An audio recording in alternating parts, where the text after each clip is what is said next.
Hey y'all, Fred Sumner here, Broken Branch Outdoors, and today I'm introducing a new video series called the Teepee. And I've started on a new project. I'm going to build myself a teepee. It's going to end up being 15 feet tall, with poles that are anywhere from 18 to 20 feet, but we'll get to the poles later. It's going to be made out of canvas. It's all going to be hand stitched and hand painted. It will not be period correct. It will not be 100% authentic. I found plans on a half a dozen sites that I'm incorporating everything together to make my teepee.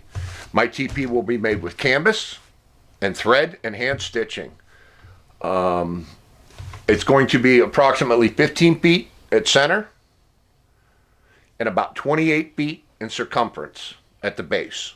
So that will enable me to have 3 people in there. I'll have one on either side of the fire pit and one along the back side of the fire pit. My intentions for this is to use it for just general camping, and sometime I want to go out and get away from the house and all of my worries and problems. But mainly for next fall and next winter. And I want to do a hunting camping series in it. So we have in September and early October, we have, from mid-September all the way to almost Thanksgiving, we have a small game hunting season. And then beginning in the 1st of October, we have archery starts. And then about halfway through October, we have what's called our inline muzzleloader season. But you can also use flintlocks then. That lasts for a week. And then after Christmas, we have another muzzleloader season, but that is primitive flintlock only. And then before that, right after Thanksgiving for 2 weeks, we have a rifle season. Now, this is all in Pennsylvania. But anyway, I'm getting off course. I want to use this teepee for hunting and general camping. I've got a friend in New York that says he may come down and do some hunting and camping with me in it. It seems like it'd be a really neat way to do this. There will be logistic problems of getting it around where I want to camp at, but that's down the road. I'm going to worry about later. Right now, we're just going over the materials today of what I'm using to build my teepee, the general overall size. I may even include a picture so you get an idea what it looks like. Also, and roughly how much it costs. And down in the description, I'll put a link to the material, to the stuff that I'm using to do this with. Now, I'm using 4 painter drop cloths that are in natural color, unbleached. They're 8 ounces, and they're 9 by 12. And what I'm going to do is sew the 9 by 12s. I'll be sewing the 12-foot seams together like this. Okay? There'll be 3 seams in it. Now that will end up giving me 36 feet. And I don't need 36 feet. I only need 30 feet. It'll be 12 foot tall, 30 feet long. I will take 3 feet off of each end to get it down to the 30 feet. Then I'll lay it out. I'll cut my arc in it. I'll cut my sections for the doors, for the smoke flaps, and everything else that goes with it. I bought 8 of these tarps. And the reason why I bought 8 of them was to not only make the main body and make the liner, make the orzo, I believe it's called. There's a flap that goes across. When you're sleeping, you put it up on you string it across, and it keeps the rain from coming down in on you. The rain will hit it, and it'll go over and go down the liner and out, so you don't get wet. And it may be the floor. I might do flooring. I might leave it untouched. I don't know yet. I haven't decided. So if I set it up in grass, it'll be grass. If I set it up in dirt, it'll be dirt. I don't know yet. I haven't decided. Or it might be this canvas. We'll see. But anyway, I bought 8 of these unbleached painter's drop cloths at 8 ounces. And the link will be down in the description. I bought 2 spools of this waxed nylon thread. There it is. As you can see, it's pretty stout. It sticks straight out from the spool. And before somebody says something, yes,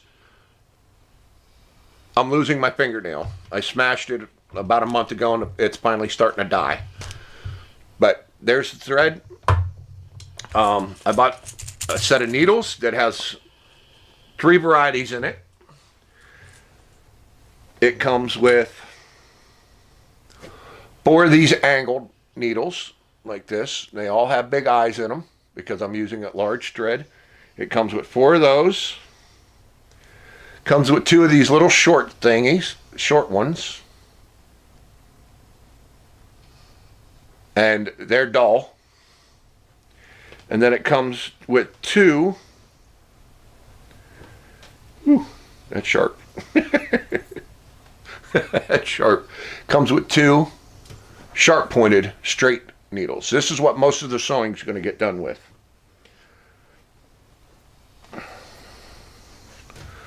So I bought this kit, this needle set for this because it's going to be hand sewn. Like I said, I don't have a machine strong enough to do this with. It would probably burn my machine up. Most of my machine is just used for clothes and stuff like that. I also bought, see, here's that second spool. 10 foot. I may need to buy some more of this. This is wick material, but this is 10 foot.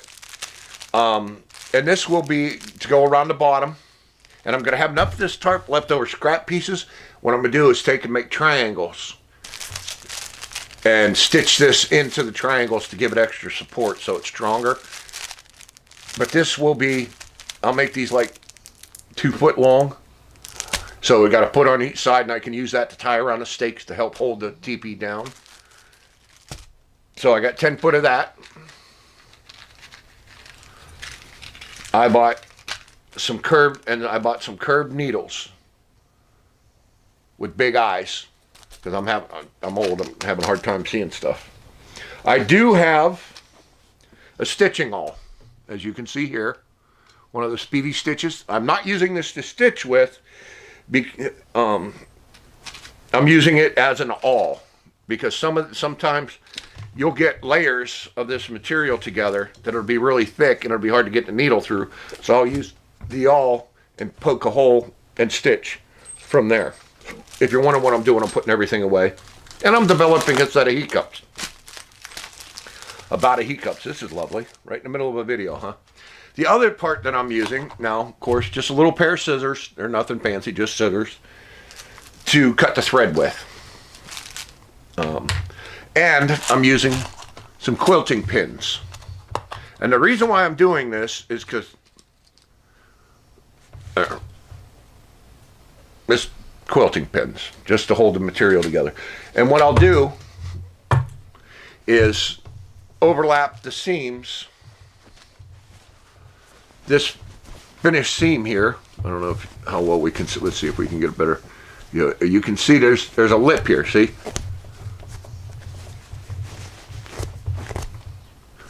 and what I'll do is put the 2 seams together, and then I'm going to do a straight stitch down here like this, and then I'm going to come back and do a running stitch on either side of these seams.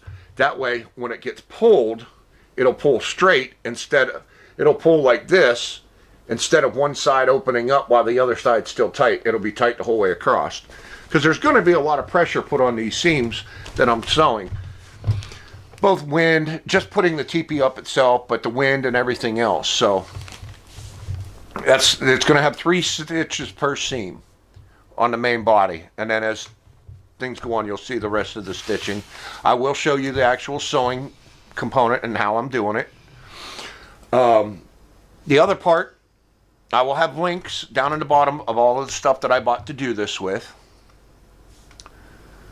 So as the series progresses, you will see the tarp progress to become the shell of the teepee, and then have the door cut out and have the smoke flaps sewn up. I won't show you every stitch because that'll get boring as hell. Like, you really want to sit here and watch me sew up, 12, 24, 36 feet of tarp. Yeah, I don't think so. I don't want to watch myself do it, and I've got to do it. So I know you don't want to watch it. Anyway, and then when I get the poles, I'll show you me scraping the poles and cleaning them up and getting them prepped and ready to go and whatnot and so forth. And then I'll show you how it gets set up, how we stretch it out, and what mistakes I've made, and how we're going to rectify those mistakes, because we know there's going to be mistakes. Then we'll do the liner, we'll do the floor. Now, one thing about these tarps is they are not they are not water resistant, waterproof. Excuse me. They are not waterproof. But what we are going to do to combat that is naturally we're going to smoke it. And I'm going to go get a whole bunch of rotted wood, punk wood, and we're going to build a fire in the center of it. Set it up, close the smoke flaps, close the door, get that fire going, get it good and smoky, and I mean good and smoky, so it just permeates that teepee and completely smokes this material. It will stink of smoke for a while, but that's okay. That will help make it water resistant. Will it be waterproof? No, but it will be water resistant. The other thing I could do is if it turns out that this is just like a giant sieve and the water's coming right through it and that smoking didn't help, I will buy material or buy some sort of waterproofing chemical to put on it. I really don't want to go that way, but if I have to, then I will. But for now, we're not going that route. We're not talking about it. I will smoke it and we'll go from there. So I'm trying to keep this natural and I'm trying to keep it cheap because I'm a broke... I'm just a broke poor boy from the Appalachian Mountains. So anyway, that's what's going on. This will be video number 1 in the TP series. So you keep your eye out, watch it, and we'll go from there. So I'll see you on the next video. Have a good one. We're out.